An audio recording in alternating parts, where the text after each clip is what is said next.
This is a magnificent victory for the American people that will allow us to make America great again. Donald Trump will head back to the Oval Office as the 47th President of the United States. I will not rest until we have delivered the strong, safe, and prosperous America that our children deserve and that you deserve. Kamala Harris concedes after a hard-fought campaign. We will engage in a peaceful transfer of power. While I concede this election, I do not concede the fight that fueled this campaign. And President Biden addresses Americans after his party's stinging defeat. Together, we've changed America for the better. Setbacks are unavoidable, but giving up is unforgivable. Here at home, Iowans made their voices heard. Iowans are pretty enthusiastic. We're seeing that in the turnout. We saw it in the early voter turnout. Zach Nunn scores a second term after a fierce fight for Iowa's District 3 seat. Not only are we going to be working for you, we're going to be holding Washington, D.C. of all stripes accountable to how we get things done in Iowa. Republicans declare victory in all 4 congressional districts. The people of Iowa are and will be my only bosses in what I'm doing for you in Washington, D.C. I'm so proud to be the voice of the 4th District. Thank you, Ann Seltzer, for motivating District 1 to come out and vote for Miller Mix for a 3rd term. A historic election now in the books. KCCI 8 News Close Up is covering what it means and what comes next for Iowa. This is Iowa's news leader. This is KCCI 8 News Close Up. Good morning, and thank you for joining us for KCCI 8 News Close Up. I'm Chief Political Reporter Amanda Rooker. We, of course, have a lot of ground to cover today now that the 2024 election is behind us. Republicans swept the state from the top of the ballot, where Donald Trump won by a massive margin, to Iowa's congressional races, where most, if not all, Republicans won re-election, and down to the party's tight grip on the state legislature. Republicans expanded their majority in both the Iowa House and the Iowa Senate. In the race for the White House, Kamala Harris only won 5 out of Iowa's 99 counties. Trump captured the state by about 13 percentage points. The former president performing even better than he did in 2020 when he won by 8 points, in 2016 when he won by 9. Iowa voters we spoke with say they're hopeful for what the next 4 years will hold. With the election over, some Iowans are breathing a sigh of relief. It seems very overwhelming when it's all happening, and so now that it's done, it's a semi-breath of fresh air. Very glad it's over. Gwen Carnes agrees, explaining in between bites of breakfast at Des Moines' Waveland Cafe. Though disappointed by the outcome, Carnes remains optimistic. I hope things are better than what I thought they might be if the turnout was this. But Trump's supporters are hopeful he'll deliver the change he promised. Secure border, crime, inflation, that's killing us. All those things. Others are ready to move forward. I'm pretty relieved the election is over. Ian Wolf owns a barbershop on the west side of Des Moines. He's hopeful the country can come together with the divisive fight for the White House in the rearview mirror. Unity, peace, just hopefully that we can bring everyone together again and just, find a place, a community, and just kind of get away from a lot of hateful, just negativity. Many of those voters also say they're still thinking about the Des Moines Register Mediacom Iowa poll released by respected pollster Ann Seltzer days before the election. That poll had showed Harris leading Trump in Iowa by 3 percentage points. It was the only poll showing Harris with a lead in Iowa. Many of the voters we talked to wondered if that poll impacted turnout in the state. Well, to talk about this election, I'm joined now by KCCI political analyst Dennis Goldford. Thanks for joining us, Dennis. Well, let's go back to just that wide margin that Trump won by in Iowa. How significant is that? That's huge. Political scientists typically say that in a 2-candidate race, if the winner wins with at least 55% of the vote or more, it was never really a competitive race. The loser really didn't have a chance to win. So that clearly was Trump dominance at the presidential level here in Iowa. And I think even if you look back to the margin of victory of other presidents, going back to, Obama, Bush, even going back to Reagan, I think Trump's margin was larger. He did extraordinarily well. As we said in our coverage the other night, it's a good night to be a Republican in Iowa. And I want to look at a little bit what kind of drove that shift. I know you had mentioned that Republicans in Iowa even did well in blue counties. I think we have a graphic with some of those numbers, but what stands out to you about that? Well, we don't know the details yet. Of course, we're looking for the kinds of granular data from the Secretary of State's office in terms of turnout and those sorts of factors. But I think that we don't quite yet know whether, in fact, more Trump voters turned out, or roughly the same, more or less, as before, but fewer Democratic voters, Harris voters, turned out. We're still trying to figure that out. Yeah, and as you see on that graphic there between Johnson, Polk, Story, Lynn, and Black Hawk counties, there was, a 5 to 7% shift with Republicans in those counties. Right. These are typically the bluest counties, so to speak, in the state, the most Democratic counties in the state. And you can see that even in those counties, although Mr. Trump did not win them, he improved on his margins from 2020, even in those Democratic counties. Now, even though Trump and Harris did not, visit Iowa in their presidential campaigns or really pour any resources here, there was a lot of funding from the national parties towards Iowa's House races. Do you think that, though, Trump's wide margin of victory, contributed to the success of Republicans in state legislative races and congressional races here? Yeah, that's the question of coattails. And typically we like to say that a candidate does or doesn't have coattails. And Trump may well have had coattails there, but he clearly had an enthused electorate for him, Donald Trump. And it's likely that when they were out voting for Trump, they were voting for Republican candidates for the House as well. Is there anything that you're taking away from, a message that voters sent on election night with these results? The Democrats are in a deep, deep hole. The Democrats really, I would argue, have not figured out who they are since Ronald Reagan. And they did a fairly poor job of articulating a message that would appeal beyond university campuses and beyond fairly well-to-do suburbs. They've got to go back to their basics and figure out how do you address the 2/3 of the people in the country who see themselves as working class folks who live, if not paycheck to paycheck, pretty close to that. The Democrats evidently didn't have a message for them. Well, Dennis, we appreciate you joining us and for your analysis as always. Next on Close Up, we're taking a look at the election results from both sides of the ticket. Stay with us.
Welcome back to Close Up. We are continuing to look at the results of the 2024 election in Iowa. We're joined now by our wonderful analysts on both sides, Republican strategist Tyler Campbell, Democratic strategist Jeff Link. Thanks for joining us. Now, Jeff, I want to start with you. Now that you've had a little bit of time to kind of talk to some of the other members in your party, what are Democrats taking away from the election results? Well, it obviously was a tough night for Democrats. We knew that Iowa had been trending Republican really since Joni Ernst's victory in 2014. I think it was significant that we had two very, very close congressional races out of the four in the state of Iowa, and obviously we had some legislative seats that were decided by a handful of votes. So while it was a big night for Republicans, I think there's some hope in the fact that we had so many close races, and while Democrats were outspent, particularly in the legislative races, that they really had some close wins. Tyler, what about you? As you've been talking to members of the Republican Party, obviously, as Jeff mentioned, it was a good night for Republicans in Iowa, but what are they taking away from what voters' message was to members of the Republican Party? Yeah, I think, talking to some Republicans that ran here this cycle, they resoundingly focused on kitchen table issues, economic messaging, and it's, the results seems to reinforce that, those permeated throughout the state with voters. I was talking to Congressman Feenstra a little bit earlier this week, and he said, their main focus was the 3 Gs. Gases, groceries, and grandchildren. And I think, again, that resonated throughout the state. As Jeff pointed to, though, there was some particularly close races, the congressional first, some of the suburban races around here. And so, speaking with a few Republicans this week, they know 2026 and the midterms are going to be coming up quick. Historically, those are a challenge for the party in power. And so I think that the Republicans from the statewide ticket down ballot right now are clear-eyed that they're still going to have to, they're going to have to run hard, they're going to have to raise the resources, and I don't think they're going to be sleepwalking into this midterm. And looking at 2026, I also want to look back at 2022, particularly in the 2 House races, the 1st district and the 3rd. Back in 2022, it seemed like the main message, Roe v. Wade, had just, fallen. There was a lot of messaging by Axne and Bohannon on abortion. Obviously, the landscape of abortion access in Iowa changed when that 6-week abortion ban took effect this past summer. But we saw Bacom in the 3rd district and Bohannon in the 1st, again, really message hard on that abortion access issue. What are you taking away? Did the economy resonate more with voters than abortion access did, or kind of what's your thought on that, Jeff? Yeah, I think the Democrats made a decision to bet the farm on the abortion issue, and it just wasn't enough. If you look at Democrats who've been successful in Iowa over time, it's people like Senator Harkin, who was essentially an economic populist that focused on bread and butter issues, and that was the basis. Yes, he talked about abortion at times, but it was a component of the message. It wasn't the rudder of the message. And the rudder has to be, how do we improve wages?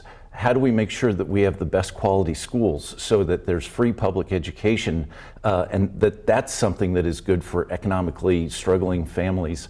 How do you have access to health care? Those are the kinds of issues where Democrats can be successful, and I think we got to return to those. How do you think the results of this election are going to impact what Iowa looks like for the next 2 years or 4 years? Yeah, great question. And I think the results bear out that the messaging and the focus on the household issues, resonated with folks. I think that's going to inform what happens up at the legislature. They're going to be focused on, issues that families care about, tax relief. They're going to be focused on security. And when you look at the exit polls that were coming out from, in Iowa and nationally in the battleground states, again, economic issues were top. Immigration was a huge, significant issue. And so I think, again, this is going to, inform the agenda of the governor and the legislature going into this next 2 sessions into this, midterm, which is going to be, again, highly competitive. There were a lot of big promises made in this election, and I'm really looking forward to January when inflation will be under control and grocery prices come down. It's going to be fantastic. There's a lot of promises, right, to turn the economy around. And there's also a lot of, thought around Trump promised, tariffs and what that looked like in 2016 and what that, could look like this time around. I will continue that conversation when we come back. We're going to take a quick commercial break. But when we come back, a message from Kentucky's governor who defeated Donald Trump endorsed candidates in a Republican stronghold, why he says that's relevant to Trump voters in Iowa. Plus, how the election is shifting things at the Iowa State House that will strengthen Republican priorities in the next session.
Welcome back to Close Up. As we look to how both political parties will move forward from this election, we also want to look back at a conversation I had this summer with Kentucky Governor Andy Beshear, a Democrat. I talked with him about the high number of Obama-Trump counties in Iowa, 31 counties where a majority of Iowans backed Democrat Barack Obama in 2008 and 2012, but then chose Trump decisively in 2016 and 2020. Trump went on to cruise to victory in Iowa for a third consecutive time. Many see that as an example of Trump's appeal among Republican voters here and his staying power in the GOP. Before this election, I asked Beshear about how to win Trump voters back to the Democratic Party. What's your message to those Iowa voters on why the Democratic Party should win back their vote in this upcoming presidential election? Well, in Kentucky, there have been a lot of Trump-Beshear voters. I ran against Donald Trump's handpicked candidate and won by 5 points in a state that went to President Trump by, I think, 26 points in the last election. People are willing to change their vote if they believe you care about them, if you talk to them and not at them, if you show up over and over, and if you're focused on the things that matter most to them. You know, all too often, sometimes people in a national party focus on the issue of the day in D.C. Well, if you don't feel good about your job, the public infrastructure, your health care, the education your kids are getting, and your public safety, you don't get to anything else. I want to bring back in our strategist, Republican strategist, Tyler Campbell, Democratic strategist, Jeff Link. Thank you both for being here. Jeff, what's your response to hearing that from Governor Beshear? Well, I mean, Beshear, it's really refreshing to hear somebody who's not based in Washington, D.C., talking about these kinds of issues. I think the most important thing that he said was you have to talk with people and not at people. I think, there's too much in Washington, D.C. of talking at people or talking down to people, and that just is never going to work. Nobody's going to respond positively to that. And you have to get in front of people. And the way you're going to win back Trump voters in a place like Iowa is you got to show up and you got to talk about things that matter to them and talk about change. One of the things I did after the 2016 election is we did some focus groups with Obama-Trump voters, and the thing that we learned is they didn't really care about a party label. When you asked, are you for the Democrat or the Republican, they said, well, those words just mean politician or politician, and what they really wanted was somebody that was willing to change Washington. And we didn't really have a change message in this cycle. We didn't have a change message in 2016 either, and I think that was really difficult to overcome. And Tyler, when you're talking to, the leaders in the Republican Party in Iowa, what's their thought process on how they're keeping this base that they've continued to expand in the state since 2016? Yes, so one theme among Republican leadership here in the state is they know that Iowa voters are highly engaged, highly educated. Part of that comes from our caucus infrastructure and the spotlight that we have here. And so I think that informs a lot of their approach and strategy, and they understand not to take any of this for granted. Again, we saw just a couple cycles ago, many Iowans, came out and supported President Obama. But they understand that we need to still keep meeting voters where they are, talking about the issues that resonate with them, focusing on what's important in their communities. And that's, I think, going to be the strategy moving forward. And again, 2026 is going to be coming here pretty quick. And so I think that the teams are already getting ready, kind of honing that messaging and getting ready to get out there again. I know it seems early to be thinking about 2026, but what is making you think that quickly about 2026? What are you anticipating that could be something that Republicans are going to have to keep working hard when we saw such a sweep on Tuesday? And again, historically, the midterms are a challenge. Looking back to 2018, it was a very, very tough environment for Republicans during President Trump's first midterm. The gubernatorial race was incredibly tight. We're going to see, some, big races at the top of the ticket. Senator Joni Ernst is up again. Governor Reynolds, our Secretary of Agriculture, among some other races. And so, again, we'll see what happens during this first year or two in the second Trump administration. That there could be some motivational factors for Democrats, remains to be seen. But I can just tell you the teams are all expecting, getting ready for a battle come 2026. I also want to remind Iowans a lot of these races, we saw razor-thin margins, particularly at the state legislative level. Is there anything that you both are taking away from just what a close battle it was to win some of these seats? Well, I think part of it just is the amount of advertising, the amount of money flowing into these campaigns contributed a lot to that. I think for legislative Democrats, it's really important to articulate a message about what's really happening in this state. There's been two big initiatives that the Republicans have taken on in the last 6 years. One is they've really dramatically changed the tax structure in the state of Iowa, and rather than Democrats just being opposed to tax cuts, they should be asking questions like, who's benefiting from these tax cuts? Is it working families, or is it owners of commercial buildings? Is it the highest income earners? That discourse didn't happen in this election. And on the issue of education, again, we talked about the importance of free public education as a ladder up for people who want to improve economically. And there's been a massive shift from free public education to private schools in this state. We didn't hear enough about that in the election either. People really need to know, and Democrats need to talk about the fact that we've had this massive shift away from public education into private education. Well, if you're struggling economically, it's hard to afford a private school. You want the public school to be as good as it possibly can be, so your kids have a way to step up economically. Hitting on those local issues. Absolutely. Well, that's actually all the time we have. Thank you both for joining us. We really appreciate it. Great. And when we come back, we talk to some of the lawmakers about what this next legislative session will look like, given how the election in Iowa went last Tuesday.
Welcome back to Close Up. Well, some state legislative races have yet to be called and others appear headed to a recount because of razor-thin margins. Republicans seem to have expanded their majorities in both the Iowa House and Senate. KCCI's Marcus McIntosh talked to both parties about what that means for the upcoming legislative session. The people of Iowa absolutely support what we're doing. State Representative Stephen Holt says that support gives state Republicans the upper hand, an advantage they will use. We are going to be able to advance our agenda. Republican state representatives like Holt and Eddie Andrews say once leadership is established, they will have a better idea of what their agenda will be next session.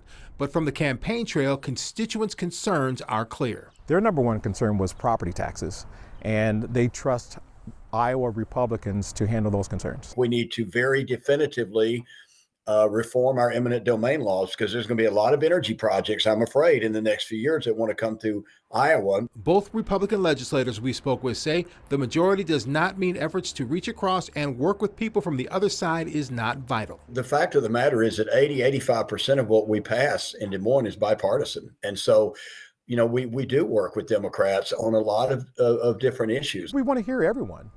Personally, I want to hear some of my bills that I've introduced have come from my Democrats constituents. House Minority Leader Jennifer Conforth sent us a statement addressing more Senate and House seats going Republican. Tuesday's results were disappointing for so many, and there is a lot of uncertainty ahead. My commitment to the people of Iowa is unwavering.